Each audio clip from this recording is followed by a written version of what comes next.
Таң туды исә Баграш комплексы терлекчеләре эш урыннарына ашаган. Биредә аларны яраткан маллары кечкенә бозаулар көтеп тора. Нина Салдаева терлекчелек тармагында 30 ел хезмәт куя. Бозау карау эшенә алынганчы сыер саучы булып эшләгән ул. Без башта сыер савадырык, сыерлар имында. Сыер саудан инде сыерларны алып китеп бетерделәр, аннары монда бозау карарга күчтек инде. Көн сайын эшлибез инде, ялсыз нисез. Ялыбыз юк. Бер таңга инде 2 тапкыр киләбез. Һава торышының кырыс чаклары да терлекчеләрнең эшен туктатмый. Бозаулар һәрвакыт караулы, алларыннан ризык өзелми. Пешәнен вакытында салып, фуражны да тиешенчә биреп торалар. Эш 2 сменада оештырылган. Фермада 506 баш бозау исәпләнә. Алар тәүлегенә уртача 800 грамм артым бирә.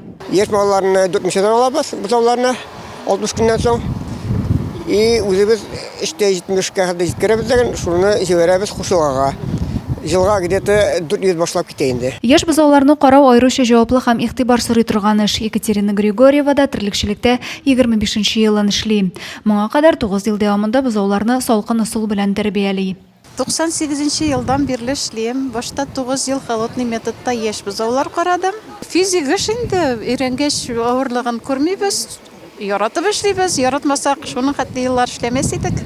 Биредә һәркем җаваплылык тоеп хезмәтен җиренә җиткереп башкара. Эш шартлары да яхшы.